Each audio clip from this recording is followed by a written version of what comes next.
ನಮಸ್ಕಾರ ಎಲ್ಲ ನನ್ನ ಗೆಳೆಯರಿಗೂ ಮುದ್ದು ಮನಸ್ಸುಗಳಿಗೆ. ಏನೇ ಎಂದರನು ಈ ಹುಡುಗರನ ನಂಬುದೇ ಕಷ್ಟ ಗುರು. ಯಾಕೆಂದರೆ ನನ್ನ ಕತೆ ಕೇಳಿದರೆ ನಿಮಗೆ ಗೊತ್ತಾಗುತ್ತೆ ಬನ್ನಿ. ನನ್ನ ಚಾನಲಿಗೆ ಹೊಸಬರಾಗಿದ್ದರೆ ಈಗಲೇ ಸಬ್ಸ್ಕ್ರೈಬ್ ಮಾಡಿಕೊಳ್ಳೋದನ್ನ ಮರೆಯಬೇಡಿ ಗೆಳೆಯರೇ. ಯಾಕೆಂದರೆ ಮುಂದೆ ನೀವು ನೋಡುವಂತ ವಿಡಿಯೋಗಳ ನೋಟಿಫಿಕೇಶನ್ ಮೊದಲು ನಿಮಗೆ ಬರುತ್ತದೆ ಫ್ರೆಂಡ್ಸ್. ಇಲ್ಲಿ ವಿಷಯವೇನೆಂದರೆ ಊರಲ್ಲಿ ನಾನು ಅತಿ ಸುಂದರವಾಗಿ ಹುಟ್ಟಿದೆ. ತಪ್ಪು ಅನಿಸುತ್ತೆ, ಯಾಕೆಂದರೆ ನನ್ನ ನೋಡಿದ ಎಷ್ಟು ಹುಡುಗರು ಹುಚ್ಚರಂತೆ ಮಾಡ್ತವೆ ಗೆಳೆಯರೆ. ನಮ್ಮದು ಮೊದಲೇ ಸ್ವಲ್ಪ ರಿಚ್ ಮನೆತನ, ಅಂದರೆ ಊರಲ್ಲಿ ನಮ್ಮ ಅಪ್ಪಾನೇ ಸಾಹುಕಾರ, ನಮ್ಮದೇ ಕಾರುಬಾರು ಫ್ರೆಂಡ್ಸ್. ಹಾಗಾಗಿ ದೊಡ್ಡ ತೋಟ, ಸಾವಿರಾರು ಎಕರೆ ಜಮೀನು, 4-5 ಟ್ರಾಕ್ಟರ್, ಜೆಸಿಬಿ ಕಾರು ಊರಲ್ಲಿ ಬಾರು. ಹೀಗೆಲ್ಲ ಅಪ್ಪನ ದರ್ಬಾರ್ ಇದ್ದರು. ನನಗೆ ಅಂತ ಮಾತ್ರ ಒಂದು ಹವ್ಯಾಸವಿತ್ತು, ಅಂದರೆ ಕಾರು ಬೈಕ್ಗಳ ರೈಡಿಂಗ್. ಈ ರೈಡಿಂಗ್ ಅಂದಲೇ ಪಂಚಪ್ರಾಣ ಗೆಳೆಯರೇ ನನಗೆ. ಹಾಗಾಗಿ ನನ್ನ ಖುಷಿಗೆ ಅಂತಾನೆ ನಮ್ಮಪ್ಪ 2 ಬೈಕ್, 1 ಕಾರು ಕೊಡಿಸಿದ್ದರು. ಆಗ ನಾನು ಊರೂರೆಲ್ಲ ಸುತ್ತಾಡಿಸಿ ಮತ್ತೆ ಕಾಲೇಜು ಟೈಮಿಗೆ ಕಾಲೇಜಿಗೆ ಹೋಗ್ತಿದ್ದೆ. ಒಂದು ದಿನ ಸಂಜೆ ಹೊತ್ತು ಮನೆಯವರೆಲ್ಲ ಊಟ ಮಾಡಿ ಟಿವಿ ನೋಡುತ್ತಾ ಕೂತಿದ್ದರು. ಆಗ ನಮ್ಮಪ್ಪನ ಫ್ರೆಂಡ್ ನ್ಯಾಯಮೂರ್ತಿ ಅಂಕಲ್ ಫೋನ ಮಾಡಿ ಹೇಳಿದರು, ನಾಳೆ ಅಳಿಯನ ಮದುವೆ ಇದೆ, ಅದಕ್ಕೆ ನೀವು ಕುಟುಂಬ ಸಮೇತ ಬರಬೇಕು ಅಂತ ಹೇಳಿದರು. ಅದಕ್ಕೆ ನಮ್ಮಪ್ಪ ಸರಿ ಗೆಳೆಯ ಬರ್ತೀನಿ ಅಂತ ಹೇಳಿ ಫೋನ ಕಟ್ ಮಾಡಿದ್ರು. ಮುಂಜಾನೆ ಎದ್ದು ಸ್ನಾನ ಮಾಡಿ ಬಟ್ಟೆ ಹಾಕೊಂಡು ನಮ್ಮಪ್ಪ ಮದುವೆಗೆ ಹೋಗೋಕೆ ರೆಡಿಯಾಗಿದ್ದರು. ಡ್ರೈವರ್ಗಳು ನಮ್ಮ ಮತ್ತೆರಡು ಕಾರುಗಳನ್ನ ತೊಳೆದು ನಿಲ್ಲಿಸಿದ್ದರು ಫ್ರೆಂಡ್ಸ್. ಆಗ ನಮ್ಮವ್ವ ನನ್ನ ಕೇಳಿದಳು, ನೀನು ಬರ್ತೀಯಾ ಮದುವೆಗೆ? ನಾವು ಎಲ್ಲರೂ ಹೊರಟಿದ್ದೆವು ಅಂದಳು. ಅದಕ್ಕೆ ನಾನು ಕಾಲೇಜು ಇದೆ, ಬರೋದಿಕ್ಕಾಗಲ್ಲಂತ ಹೇಳಿದೆ. ಅದಕ್ಕೆ ಅವರು ಸರಿ ಆಯ್ತು, ಆದರೆ ಮನೆ ಕಡೆ ಹಾಕ್ತಾರಂತೆ ಹೇಳಿ ಹೋದರು. ಆಗ ನಾನು ಮನೆಯಲ್ಲಿ ಒಬ್ಬಳೇ ಇದ್ದೆ. ಹಾಗಾಗಿ ಒಬ್ಬಳಿಗೆ ಟೈಮ್ ಪಾಸ್ ಆಗುತ್ತಿರಲಿಲ್ಲ ಗೆಳೆಯರೇ.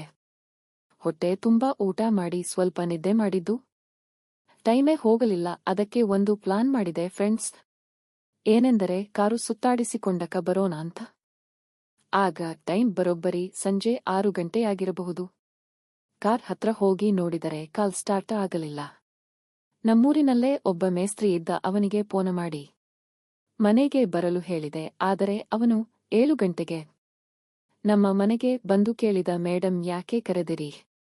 ಆಗ ನಾನು ಹೇಳಿದೆ, ಮೊದಲು ನನ್ನ ಕಾರ್ ಚೆಕ್ ಮಾಡು, ಅದು ಯಾಕೆ ಸ್ಟಾರ್ಟ್ ಆಗುತ್ತಿಲ್ಲ ನೋಡು ಅಂದೆ. ಅವನು, ಮೇಡಮ್ ನಿಮ್ಮ ಕಾರಿನ ಇಂಜಿನಿನಲ್ಲಿ ಆಯಿಲ್, ಅದಕ್ಕೆ ನಿಮ್ಮ ಕಾರು ಸ್ಟಾರ್ಟ್ ಆಗುತ್ತಿಲ್ಲ ಅಂತ ಹೇಳಿದ. ಅದಕ್ಕೆ ನಾನು, ಹಾಗಿದ್ದರೆ ಆಯಿಲ ಹಾಕು ಅಂತ ಹೇಳಿದೆ. ಅದಕ್ಕೆ ಅವನು, ಸರಿ ಮೇಡಮ್ ಹಾಕ್ತೀನಿ ಅಂದ. ಆಯಿಲ್ ಹೇಗೆ ಹಾಕ್ತಾರೆ ನೋಡಬೇಕಂತ ನಾನು ಕೂಡ ಮೇಸ್ತ್ರಿ ಹತ್ರ ಹೋಗಿ ಕೇಳ್ದೆ, ಹೇ ಮೇಸ್ತರಿ, ನನಗೂ ಸ್ವಲ್ಪ ಇಂಜಿನಿಗೆ ಹೇಗೆ ಆಯಿಲ್ ಹಾಕ್ತಾರೆ ಅಂತ ಹೇಳಿಕೊಡ್ತೀಯಾ ಅಂತ ಕೇಳಿದೆ. ಅದಕ್ಕೆ ಅವನು, ಹೂ ಹೇಳಿ ಕೊಡ್ತೀನಿ, ಆದರೆ ಇಲ್ಲಿ ಬೇಡ, ನಿಮ್ಮ ಮನೆ ಒಳಗಡೆ ಹೇಳಿ ಕೊಡ್ತೀನಿ ಅಂದ. ಅದಕ್ಕೆ ನಾನು, ಹಾಗಾದರೆ ಬಾ, ಕರಕೊಂಡು ಮನೆಯೊಳಗೆ ಹೋದೇನು. ಆಗ ಮೇಸ್ತಿ ಹೇಳ್ದ, ಮೇಡಮ್ ಎಲ್ಲ ರೀತಿ ತೋರಿಸಿ ಕೊಡಬೇಕೆಂದರೆ ನಿಮ್ಮದೇ ಆ ಇಂಜಿನ ಕೊಡಬೇಕು ಅಂತ ಹೇಳಿದ. ನನಗೆ ಗೊತ್ತಾಗ್ಲಿಲ್ಲ. ಹೇ ಮೇಸ್ತಿ, ನಿಮ್ಮದೇ ಇಂಜಿನ ಅಂದ್ರೆ ಯಾವುದು ಅದು? ನೋಡು, ನಿನಗ ಯಾವ ಇಂಜಿನ ಬೇಕು ಅದನ್ನೇ ತಗೋ, ಆದರೆ ನನಗೆ ಕಲಿಸಿ ಕೊಡಂತ ಕೇಳಿದೆ. ಅದಕ್ಕೆ ಅವನು ಒಂದು ನನ್ನ ಇಂಜಿನ ಕೈ ಮಾಡಿ ತೋರಿಸಿದ ಗೆಳೆಯರೆ. ಅದು ಯಾವ ಇಂಜಿನ ಅಂತ ನಿಮಗೂ ಗೊತ್ತಾಗಿರಬೇಕು.